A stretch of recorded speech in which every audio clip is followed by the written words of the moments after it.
Fala, galera. Português Fundamental na área comigo, professor Gersonias. Galera, quarto vídeo, hein? Nós estamos já encerrando a semana. Sexta-feira, nossa live.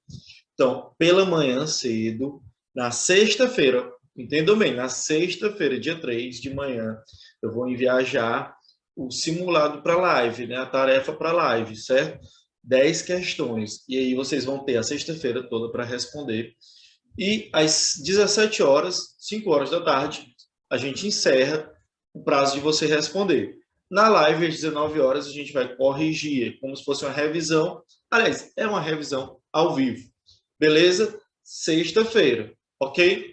Você que é aluno matriculado no nosso preparatório, comenta seu nome, o nome da sua escola aqui para registrar a sua frequência, ok? Você que está só nos assistindo, nos acompanhando, não precisa, você pode comentar também se quiser, mas você seja bem-vindo, busque, né, um contato conosco para você se matricular também, ainda dá tempo, hein? E dia 5 de janeiro e dia 15 também de janeiro do ano que vem, a gente vai ter as nossas mega revisões presenciais, certo? Então, curte logo esse vídeo, se inscreve logo nesse canal também e vamos para o tema da aula de hoje, figuras de linguagem. Galera, vocês vão gostar muito desse tema de aula aqui, figuras de linguagem. Tenho certeza que vocês vão amar essa aula. Talvez ela seja um pouco mais longa que as outras, hein? Cara, eu tentei fazer vídeos mais curtos, eu tentei, mas tem que explicar tudo direitinho para vocês, certo? Galera, vamos falar aqui, para falar de figuras de linguagem, a gente tem que começar, a gente tem que introduzir esse assunto falando de denotação e conotação. O que acontece com a denotação e conotação? As palavras e as expressões, né, elas têm aquele sentido comum. Quando você fala, você já pensa, quando alguém fala uma palavra ou expressão, você já pensa naquele referente, né, no mundo. Por exemplo, se alguém fala casa, né, você já pensa numa estrutura arquitetônica, né, num lugar para morar, né, num abrigo, ok? Mas é lógico que há algumas palavras, dependendo de alguns contextos, elas têm um sentido bem específico. E que esse sentido, ele sai desse comum também, ele extrapola o comum, certo? É um sentido totalmente contextual, não tem só uma associação com o sentido comum, ok? Então, é o que a gente pode observar na conotação. Então, olhem aqui, vamos aqui para o slide, percebam aqui no slide, ó. Agora, foco no slide, foco no slide. A denotação é o sentido comum. Gente, comum aqui não é o comum que todo mundo usa, porque a conotação todo mundo também usa, conhecido por todo mundo. Então, não é o comum de que é comum para todos. O comum é que a palavra sem estar associada a algum contexto. A palavra por si só, ela tem esse sentido, ok? E o exemplo aqui que a gente vai trabalhar é a palavra olho, né? Aqui está no plural, olhos, certo? Alguém fala olho, você já pensa no quê? Nessa parte, né, do corpo humano, certo? Que faz parte, né, de um dos nossos órgãos do sentido, que coopera, que colabora, né? Não é somente o olho, mas tem todo o envolvimento aí de vários órgãos do corpo humano, né? Mas é um órgão, o olho, certo? Que coopera, contribui para a nossa visão, né? Se a pessoa não tiver olho, ela já não vai ter, talvez, a visão dela, certo? Então, olho, você já pensa no órgão, né, do corpo humano, ok? Então, aqui está no sentido denotativo, a gente chama de denotativo, porque vem justamente desse conceito aqui de denotação, né? Então, meus olhos são castanhos, né? Ele está falando justamente da cor dos olhos dele, ok? Então, ele está falando justamente do órgão, né? Do olho dele, certo? O órgão do corpo humano, que é o olho dele.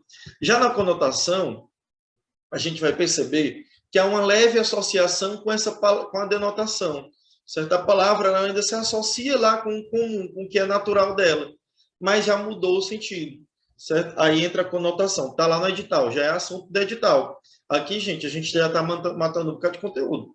Então, é um sentido totalmente contextual da palavra ou da expressão.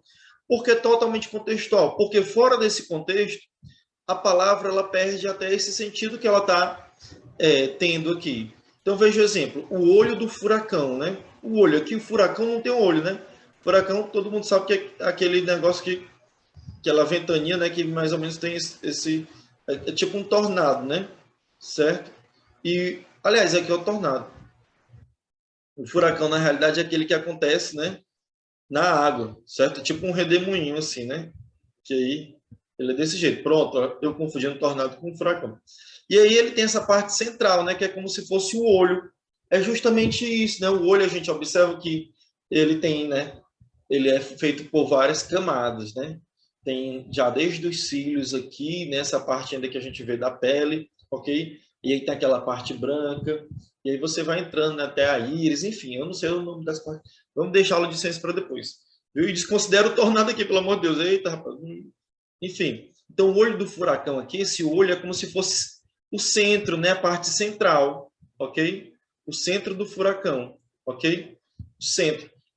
Então, muitas vezes, né, dentro desse contexto aqui, apenas dentro desse contexto, o olho vai admitir esse sentido de centro, né?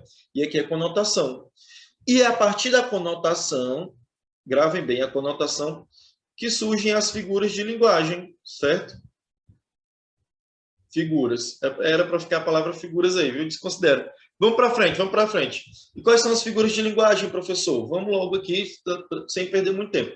As figuras de linguagem, eu já sei que vocês conhecem, é um assunto que não é totalmente desconhecido de vocês, então é um assunto tranquilo para vocês. As figuras de linguagem, gente, elas são várias, né? Algumas são figuras de palavras, outras são figuras de pensamento, está mais na ideia da palavra em si do que na própria palavra, e outras, elas estão totalmente associadas a uma estrutura, certo? São as figuras de construção, ok?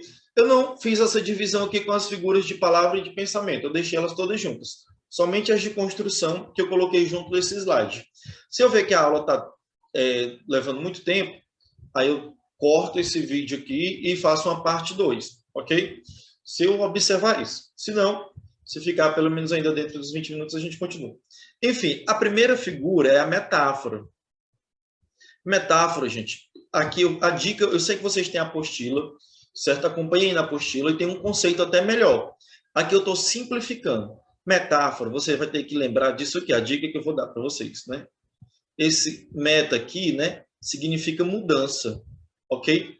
Mudança, certo? E esse áfora, né, também, o azinho aí pode se juntar, né? Tem a ver, não vou dizer que é significado, mas tem a ver com significado, né? Então, a metáfora é uma mudança de significado da palavra. A palavra, ela continua ali daquele jeito que ela é, mas ela muda de significado. Ela não permanece com esse significado, mas ainda tem uma leve associação. Olha o exemplo, coração de pedra, eu coloquei até aqui uma imagem, né? Quando você fala que alguém tem um coração de pedra, não quer dizer que o coração dela é assim, ó, constituído de pedra, certo? Aqui veja que pedra muda seu significado, mesmo mantendo essa associação. Pedra é algo rígido, né? Algo duro, algo difícil de penetrar, né? Uma pedra mesmo rígida, você para chegar até o centro dela, né? Para você quebrar ela em pedaços, é complicado, não é fácil não, hein? Então, assim, é o coração daquela pessoa insensível, né? Como se fosse uma pedra, né? Rígida, dura. Mas aqui não quer dizer que o coração da pessoa é de pedra, quer dizer que ela é insensível, uma pessoa sem sentimentos, né? É uma pessoa que não é flexível em relação ao outro, ok? A comparação ela é muito parecida com a metáfora. Porém, na comparação tem um paralelo, claro, entre dois termos, certo? É feito esse paralelo bem claro.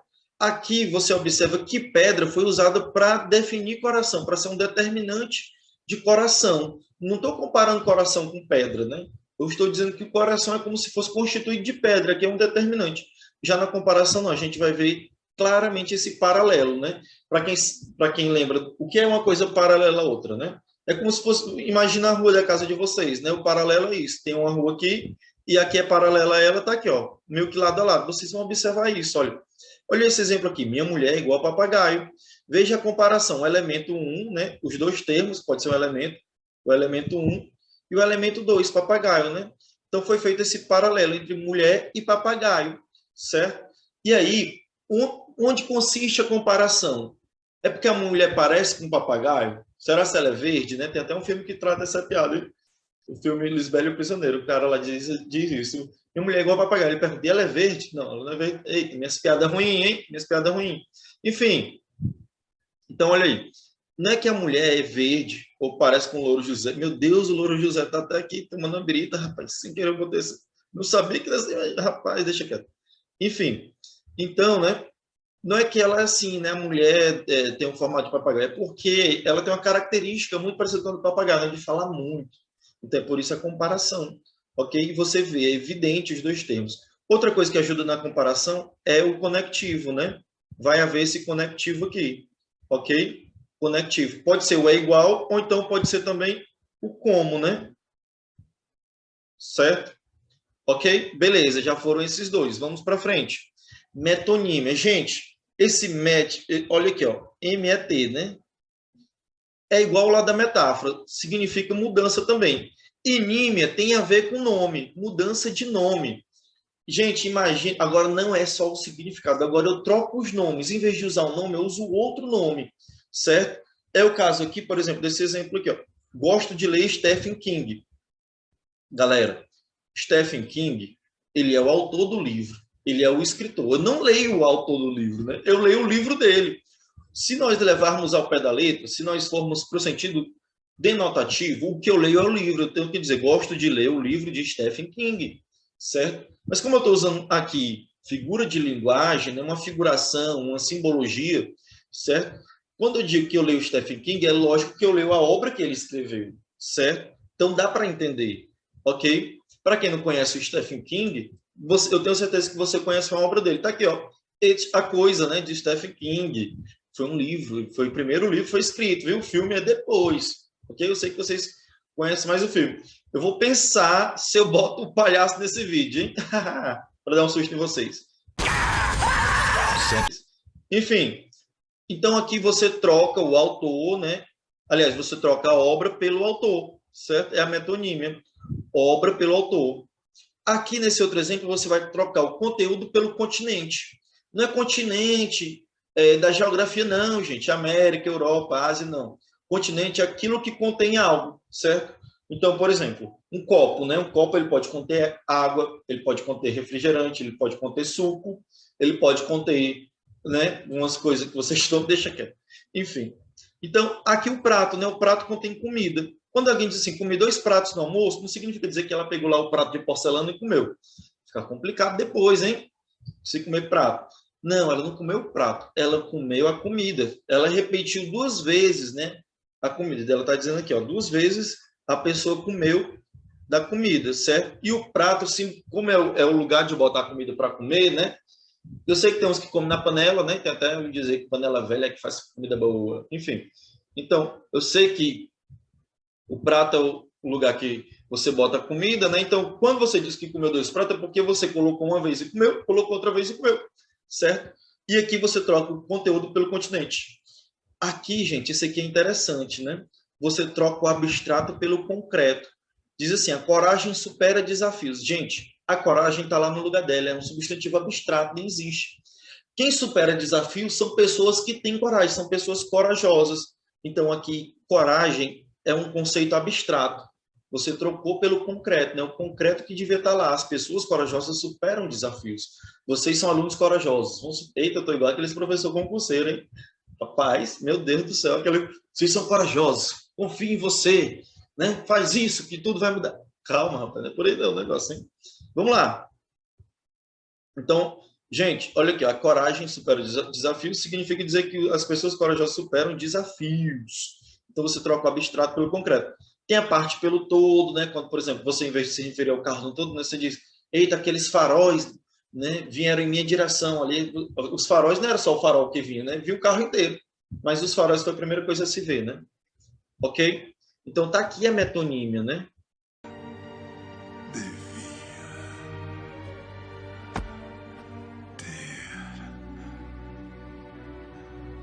Arrancado a minha cabeça.